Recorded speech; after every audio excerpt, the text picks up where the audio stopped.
தளபதி விஜயோட கடைசி படம் சொல்லப்படுகிற ஜனநாயக படத்தை பற்றி தான் இப்போது சோஷியல் மீடியா முழுக்க ஒரு பேச்சாக இருக்குது. வினோத் டைரக்ஷனில் உருவாகிற இந்த படத்தோட பட்ஜெட் கதை இதையெல்லாம் ஒரு பக்கம் இருக்கட்டும். இந்த படத்தில் நடிகரோட சம்பளம் எவ்வளோன்னு கேட்டால் கண்டிப்பாக நீங்கள் ஆச்சரியப்படுவீங்க. அதை பற்றி தான் இந்த வீடியோவில் நாம் முழுசாக பார்க்க போகிறோம். வாங்க வீடியோவில் போகலாம். ஃபஸ்ட்டு நம்ம தளபதி விஜயோட பொலிட்டிக்கல் என்ட்ரிக்கு முன்னாடி அவர் நடிக்கிற கடைசி படம் என்றாலே இந்தியா சினிமாவை மிரண்டு போகிற அளவுக்கு ஒரு சம்பளத்தை வாங்கியிருக்காரு.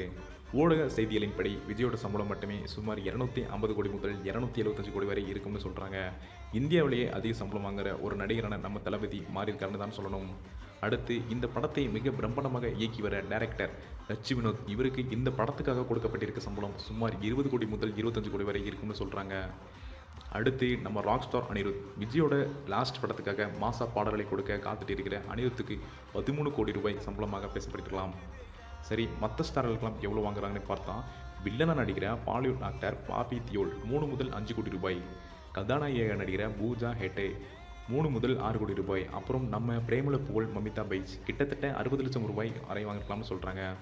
மொத்தத்தில் இந்த படத்தோட பட்ஜெட்லேயே பாதிக்கு மேலே சம்பளத்துக்கே போயிருக்குன்னு தான் சொல்லணும். சரி நண்பா, இந்த சம்பள விவரங்களை பற்றி நீங்கள் என்ன நினைக்கிறீங்க? ஜனநாயக படத்துக்காக நீங்கள் எவ்வளோ ஆர்வமாக இருக்கீங்க? மறக்காமல் கமெண்ட் பாக்ஸில் சொல்லுங்கள்.